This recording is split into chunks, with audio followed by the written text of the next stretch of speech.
Hello guys, આશા કરું છું કે બધા મજામાં હશો. તો સવારમાં આપણે દાડો મસ્ત મજાનો ઉગી ગયો હશે અને ઉગીને તો 10 વાગી જશે કોણ.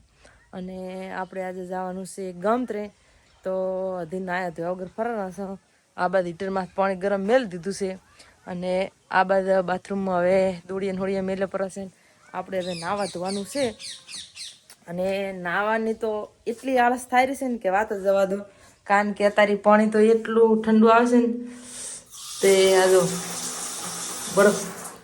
બરફ કચ્છો થાય છે. એટલે આપણે અત્યારમાં સૌથી આપણને આળસું કામ હોય ને તો એ નાવાનું. પણ તોય આપણે હિંમત કરી અને નાયા વગર તો નહીં નાઈને જ જવાનું. કારણ કે અમુક લોકો છે ને નાયા ધોયા વગર હાથ પગ ધોઈને ગમત્રે જતા હોય. પણ આપણે તો ગમે એવી સિવાય ઠંડી હોય તો એ નાયા વગર તો નહીં જ જવાનું. શરદી તો થઈ જઈએ પણ તોય હિંમત કરીને નાહી તો લઈશું. તો આપણે નાહી ધોઈ અને હાડી બાડી પહેરી અને તૈયાર થયા છે અને યશ આવે એની રાહ જોવા છે. નથી માથું બી ધોવાનું બાકી છે પણ યશ આવેલો તો મને ત્યાં દેખાય છે. હે ડેડ થર્ડ મામા ઘરે આવવાનું છે થર્ડ યશ આવેલો છે. આવતી કે નહીં આવું મામા ઘરે?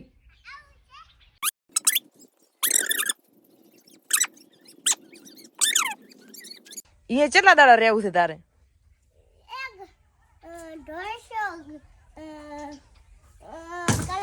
આમ તાકો મારે યશ રમવા જાય છે ને એ કેટલો મેલો થાય. યશ આમ તાક દે મારા મોઢામાં. અને દોડ્યો છે નથી એને શું કરવાનું? તે તું આખો દાડો છે પતિંગ વહે દોડે છે. તું શેટર કાઢીને લાશ ચાલ્યું છે ને આખો દાડો પતિંગ વહે દોડે છે. અને તો મામા ની રહીશ કે આવતો રહીશ કે નથી આવું? સાલ છે રેવા જ નહીં આવું. એ શું કરીશ તું બુડા આવીને પગમાં પહેરતા છે હોય તો યશ આવી જશે. આપણે યશને નવરાવ ધોરાવાનો થાય. આપણે માથું તો ઉધી થોડુંક ઓલું થઈ જાય સુકાઈ જાય અને પછી આપણે યશને નવરાવી નાખો તો ઉધી. તો આપણે હવે મસ્ત તૈયાર થઈ જશે. અમારી યશ પણ તૈયાર થઈ જશે ભાવ બૂટ ને બૂટ પહેરીને. યશ તમે ક્યાં દ્વારા છો?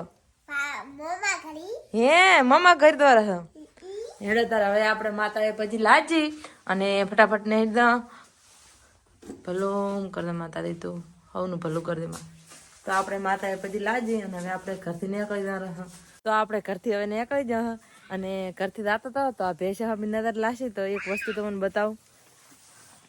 તમે કોઈ દિવસ આવું પાડાને સ્વેટર પહેરાવો છો? જો અમે પાડાને મસ્ત મજાનું સ્વેટર પહેરાવીશું અને એની આદત એવી થઈ કે કોથા માથે દીરો બેહે ભય ના બેહે. આ તો કોઈ સ્વેટર પહેરીને બેઠો છે. આપણે વધારે ઉજવલ હતી એટલે કઈ ભાભરનું લોકેશન અમે તમને બતાવ્યું નથી અને આપણે રાહ જોઈને બેઠા છીએ. આપણે ઉમરી જવાનું છે એટલે આપણે બસમાં બેસી જઈએ ને આપણે વડોદરા સ્ટેશન ઉતરી જાય એટલે વડોદરાની ટિકિટ લીધી છે. આટલું ઘણું થાય.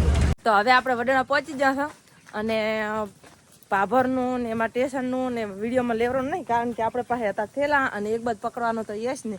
કારણ કે યશ અમે હેડતો નતો. કોઈ પતંગ લેવું છે ને ઘડીક ખાવાનું લેવું છે ઘડીક કિંડે જેવું લેવું છે એટલે આખો દાડો હેરાન કરી કરતો હતો એટલે મેં કશું લીધું નથી. અને આ આટલું બધું છોકરા સારું ખાવાનું લીધું છે અને આ તો અમારા કપડાં છે બાકી કંઈ લીધું નહીં. અને હજી તો રસ્તો ઘણો બધો બાકી છે અને થાચા વગર હેડ કરવાના છે. અને અમારે યશને તો કઈ થાક લાગતો નહીં કારણ કે અત્યારે મમ્મીને ઘરે જવાનું છે. યશ તને થાક લાગી રહ્યો છે? નહીં લાગતો ને? હા તો બોલે રહ્યો છે હે તો સારું લેતા હાર તાર હવે બનાવો વિડીયોમાં. તો ફાઇનલી મિત્રો આપણે આપણા પ્યોરની અંદર આવી ગયા અને આ જો અમારે એક નાનચીક મારે ભત્રીજી છે ને એ શું ખાઈ રહી છે? એનું શું ખાઈ રહી? શું ખાઈ રહી છે? બોલ તો ખરી. જો આપણે એના માટે ભૂંગળા લાયા હતા એટલે એ ભૂંગળા ખાઈ રહી છે. અને આપણે આપણા લુક ની અંદર આવી જશે કારણ કે પ્યોર ની અંદર આવે એટલે હારી બારી આપણે મેળ દીધી એમ. અને જો બે ભત્રી તો આપણે આઈકન છે. આઈકન તો છોકરાના ઢગલા છે. ગુગુ એ ગુગુ હા ચૂપ કરે રહે. એક ટેણિયું આ બાદ રમેરું છે. મારા ભાભી કપડા ને બપડા વેણે રહે અને આ તો એને ભેંસું છે રૂજી જેટલી બોય. આ મારું ઘર છે અને અમારા નાના ભાઈની ગાડી છે અને એક આ પડી રિંગ છે એક આ પડી રિંગ છે. અમારે યશ ને આ કને આવે તો પતિંગ ને દોડ્યો અને એ કને હોય તો પતિંગ ને દોડ્યો. આ ગાડી છે ને હે તા મમ્માની છે આપણે બટી આવી ચાલ લાવશો તો તમે બધા ફટાફટ અમારી ચેનલને સબસ્ક્રાઇબ કરી નાખો તો અમારે પણ આ સપનું છે તો આનાથી પણ સારી ગાડી છોડાવવાની એવું અમારું સપનું છે તો ફટાફટ અમારી ચેનલને સબસ્ક્રાઇબ કરી નાખો આ અમાર ભાભી શું કહે છે શું કહે છે હે એ તો તમારી ગાડી તો રફડો છે ના જો મસ્ત અમારે બોર પણ ચાલુ કરી નાખે છે અને 1 વાગે લાઈટ આવી ગઈ છે એટલે બોર પણ ચાલુ કરી નાખે છે